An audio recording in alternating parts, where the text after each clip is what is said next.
Greetings listeners of the podcast Paleo Bites. Host Matthew Donald left his microphone in the car all the way down in his apartment building's parking lot, and since he's on the third floor he's too lazy to go down and get it before this episode is due to release. Therefore, he's using this free speech-to-text program to read this message. What a lazy bastard. Anyway, he has a Patreon at patreon.com/MatthewDonald, where you can find bonus content every month. For Paleo Bites bonus content, we discuss pop culture featuring prehistoric animals, and this month we're talking about Jurassic World Dominion, the pretty good and allegedly final installment in the Jurassic Park/World franchise. But since it grossed almost $1 billion, you can expect the next Jurassic World movie by 2027 at the latest. Link is in the description. Thank you for your support. Now I better go get my recording equipment out of my car before it melts in this summer heat. It was very expensive. Have a good day. My apologies. Matthew Donald is having way too much fun with this thing. Just a reminder that he is a 31-year-old man with a job and a girlfriend and his own apartment. Please do not forget that. This message will self-destruct in 1 second.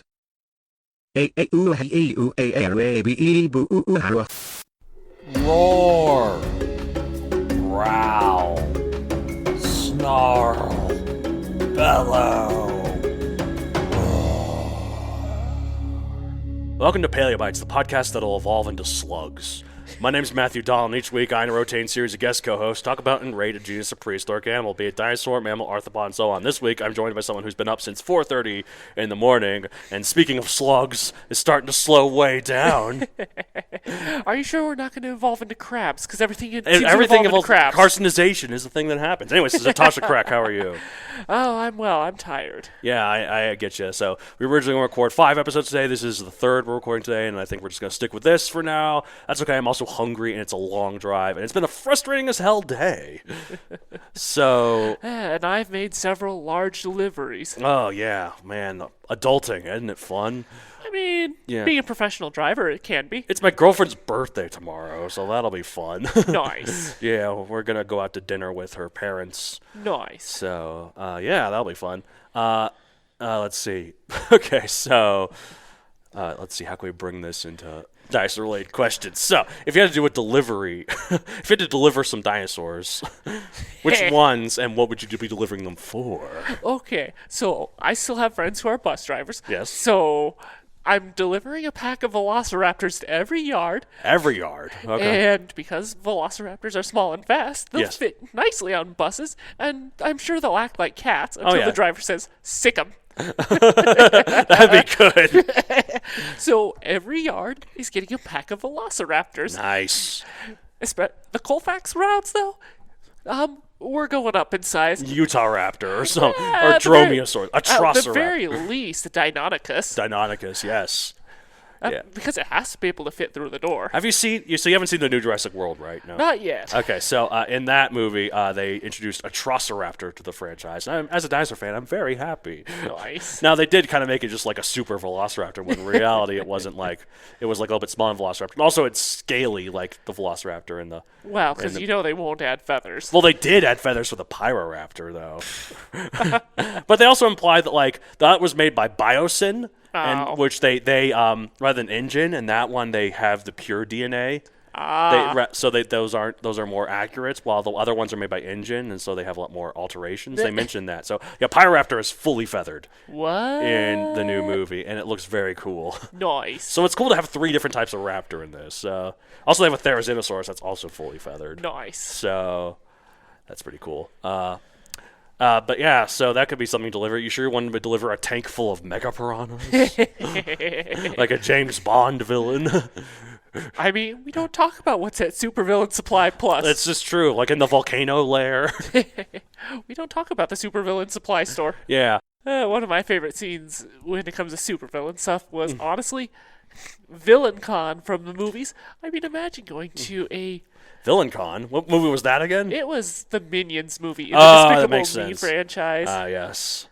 Imagine going to a convention just filled with supervillains looking for minions to work for them. That'd be cool. I mean, they definitely no stranger to piranhas in that franchise. Oh, I guarantee that there would be some supervillain who brought back the Megapiranha. Oh, absolutely. There were piranhas Probably an oceanic supervillain. There were piranhas in Ice Age too, but they weren't megapiranhas because those weren't discovered yet. By the time they had the piranhas in the second movie in 2006, there were not 6 movies yet. Nah, but no comedy skit is complete without somebody getting bit by a piranha in an absolutely. Ice Age type movie. That makes sense. But Scrat fights off all the piranhas though, because one of them tries to get the acorn.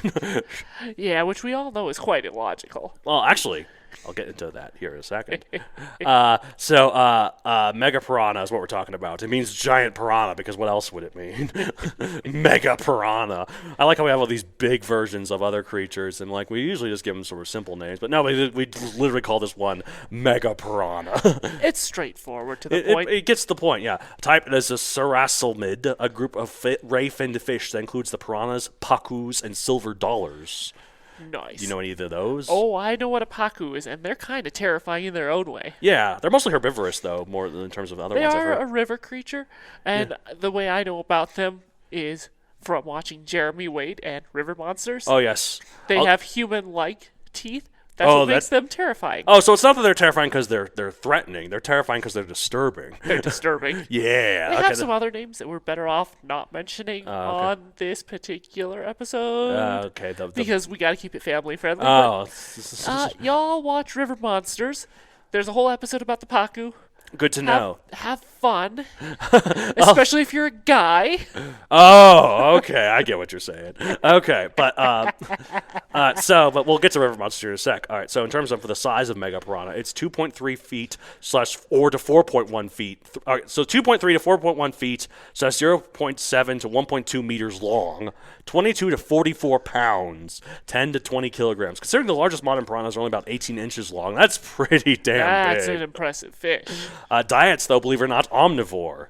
In fact, this describes modern piranhas, too, so they might go after the acorn that Scrat was having. They might. While they're famous for eating meat, they also eat the fruit, seeds, and leaves that fall into the rivers.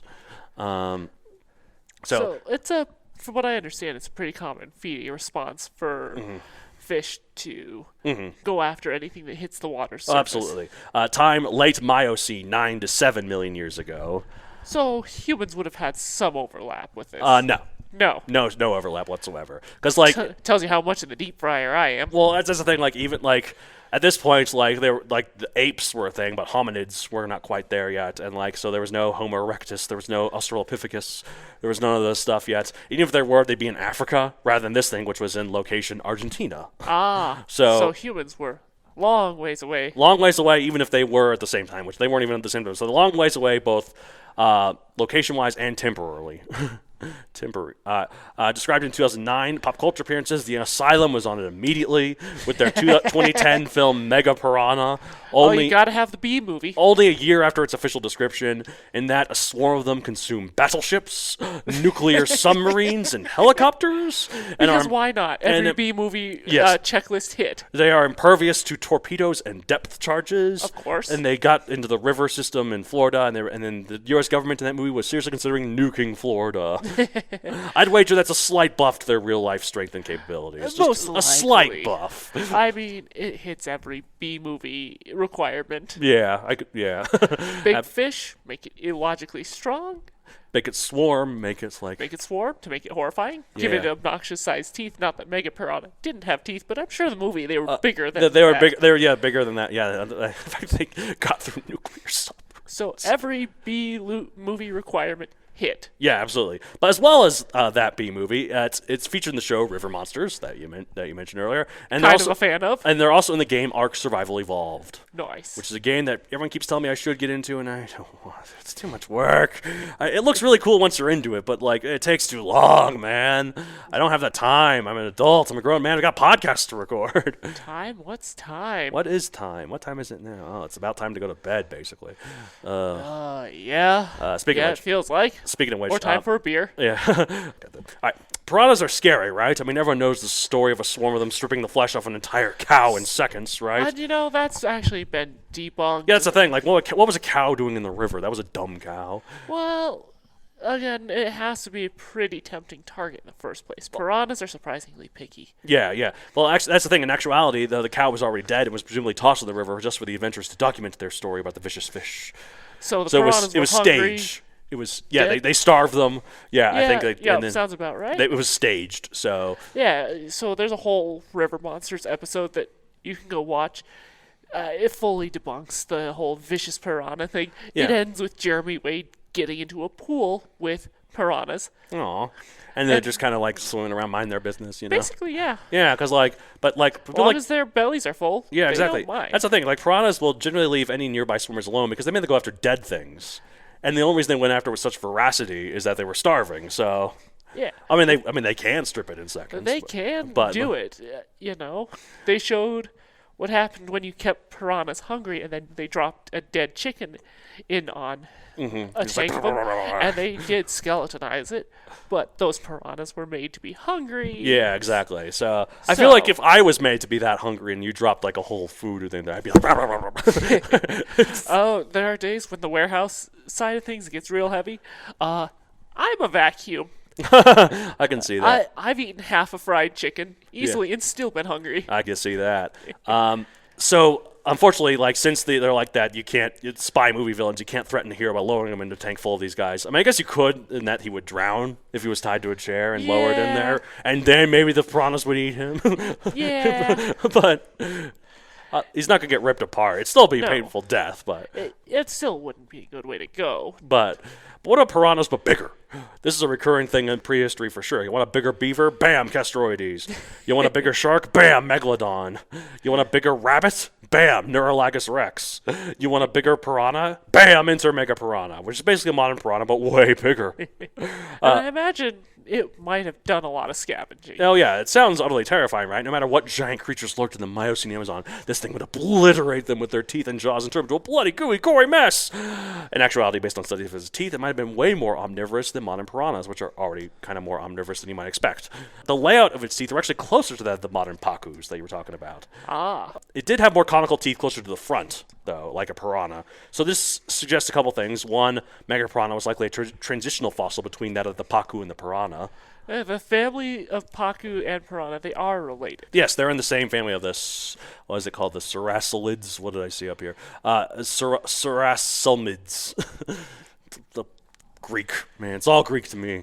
The other thing that suggests that rather than this being a T-Rex-like super predator of the Amazon, Megapiranha was only likely moderately carnivorous, with most of its diet instead of going through nuts, seeds, leaves, and whatever foliage fell into the jungle river. Well, and I'm sure, like modern Piranha, it Yeah. had predators. Oh, I'm sure it did too. And Like the modern Piranha, it has to deal with the boto, oh, really? What's the that? Amazon river dolphin. Oh, that makes sense. They're there's- cute, they're pink, but they'll go after a piranha Oh, God. for a snack. The fact that there's river dolphins is so cool. It's a shame they're so endangered. Hopefully, we're trying to do something as much as we can. I know the Chinese river dolphins are even more endangered, but I think there's at least one species that's gone extinct. yeah, that's sad.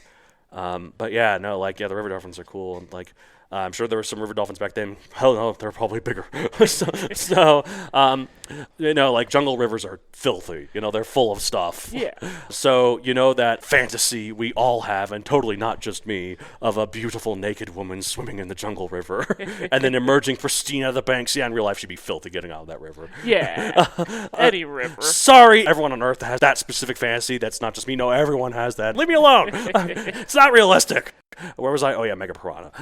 It's not just you. I guarantee a lot Oh, yeah. of people have had that specific fantasy because, well, fantasy movies exist. Oh yeah, absolutely. This didn't mean that it was purely herbivorous, though. In fact, studies have shown that its teeth could definitely pierce through mammalian femurs, turtle shells, and pretty much any other kind of flesh or bone that it wanted to. We have not found any fossils showing evidence of bite marks from Megapiranha, alas, but that certainly doesn't mean it didn't happen. Again, I mean, fossil a predator. Yeah. Predator eats things. You don't Ex- always find the remains of its meals. Exactly. This thing was probably mostly herbivorous, but on days where it needs some extra protein, was feeling particularly bold. It would go for the meat and swarm it, like we all know love piranhas to do. Like imagine the swarm of these stripping the flesh off a cow. And they could probably do it. Well, also the thing, a common herbivorous creature at the time at the Amazon was Toxodon, a giant hoofed creature that kind of looked like a hornless rhino, but it was the size of an elephant. Imagine that thing's carcass getting shredded by a swarm of Megapiranha. Now that's the fantasy. I mean, certainly if the thing died on or near the river. Yeah, just, yep. and then just then like, then it's piranha food. yeah. But for a swarm of piranha, no matter how big, to take on something that out of their range, Yeah. they have to be starving. They have to be starving, and yeah, they have. Yeah, it's just, again, like if you're that starving, I feel like most people would eat things with that voracity. Oh yeah, But piranhas look scary. I think that's one of the reasons why because they kind of have their teeth kind of poking out like They that do. when they swim. they're kind of, maybe because I grew up doing a little bit of fishing, they are kind of funny looking. Yeah. But in some ways, other than their eyes and their funny teeth, they don't look a lot different than sunfish that I've That's pulled out true. of lakes. Are they one of the fish that kind of have their mouths pointing upwards though, like a bulldog? That's a pretty common evolutionary layout. Yeah, like so. It looks cool though. But yeah, looking back on it, they don't look that much different than a I sunfish. guess. It's more like the fact that their teeth are kind of just poking out, though, and they have Yeah. the red on them. It kind of looks like the blood. red-bellied piranha. There's Yeah. a lot of species of piranha. I imagine with Megapiranha, they were just as diverse. Oh, yeah, absolutely. No, but the Amazon fish that you should be terrified of is the one that swims up your urethra when you pee, Yeah, like in the water. that one's bad. I forget what it's called, but it There's an haunts my episode of- nightmares. There's an episode of River Monsters on that. Ah. I'll let our listeners watch that on their own if they want Nightmare Fuel. But, sometimes watching Nightmare Fuel is educational. It's educational, but I'm just like, I'd rather not. That sounds like the worst thing in the world. Oh my god. And I'm sure it's not just limited to men too. I'm sure. I'm sure there's more undocumented cases than not. Yeah. So, all right. Well, let's rate Megapiranha 1 out of 65 million and get the heck out of here then, because we're both tired. I'm hungry. I'm gonna go to Taco John's since I'm up here in wherever this is, Westminster. We are in Westminster at the time of this recording. Where I'm from in Denver, there's not Taco John's, but up here there is. So Thornton, other stuff like that. Yeah. Anyways, so let's rate it. I'm gonna give it like a 60 million. It's pretty cool. It is a pretty cool And the creature. fact that it's called Megapiranha. Imagine how smug the scientist was when writing that paper, officially describing this thing. It's like, I'm going to call it Megapiranha. It's been known as that forever. I mean, sometimes simple and to the point is Yeah, where it's- it goes. It's true. It's rather than just being like Titanopiranhus. No, it's Megapiranha. Yeah, I think it deserves that score, 60 out of 65. Yeah. It's cool. It probably had some similar behaviors to Oh, its yeah, no, I'm modern sure it counterpart. could. It loses some points for being slightly more herbivorous than the modern one, aka more lame. But I think, 60 million is a fair score. But yeah, all right. Well, that's it for this week. If you want to get a hold of the show, you can contact me for any general questions to any of the co-hosts. You can find me on social media at Matthew Creator on Facebook, and Matthew64 on Twitter, and Matthew64 on Instagram. Where can they find you? So you can generally find me on Facebook and Instagram. Yes. Natasha Crack, basically. Yeah. No real variants. So. Yeah, no variants. And it's spelled the way I have it showed on the description of the episode. So Yeah. I may or may not reactivate my Etsy shops. we'll see, because you got some good stuff. You're a good craftsman. Yes, I do a lot of handicrafts. I'm either going to merge the shops or I'm going to take them down and start selling exclusively through Instagram. Nice. That'd be good. Yeah. But yeah, and you also did the illustrations for my book. I did, So and I am always open to an artistic challenge. Yes, so I know there were some ways I tried to challenge you on certain ways when doing those. I've been working on and off on a coloring book project Ooh, that'd be that I cool. just need to go get scanned and printed and bound. Yeah. Yeah. But I've been hand drawing a coloring book, so far less detailed than the illustrations I did for you, but that's on purpose. Right, of course. But still, good stuff. That's still a fun project. It is. All right. As speaking of which, like I have a book series on Amazon Megazoic available for print and Kindle, the one that you did the illustrations for. So yeah, good stuff. No Megapiranha in it, of course, because way afterwards. Also have a podcast called The Writ Wit, or to talk about writting, just writing, basically. Other stuff I call it writting because it's funny. It sounds like writ. It sounds like wits. Writ Wit. That's it for this week. We'll say at the end of every episode of Paleo Bites. What's the River Monsters theme? Is it basically it's like a river version of duh. Basically. Happy fishing, everybody. Happy fishing! Yeah! Enjoy the lakes, rivers, and reservoirs around you. Catch some bass, some pike, some Yeah, even some little sunfish are fun. And Yeah, apparently some they're good in the trout. frying pan. trout. Trout is also delicious, Yeah, cool. especially the little rainbows. Oh yes, rainbow trout. Yeah. All right, bye.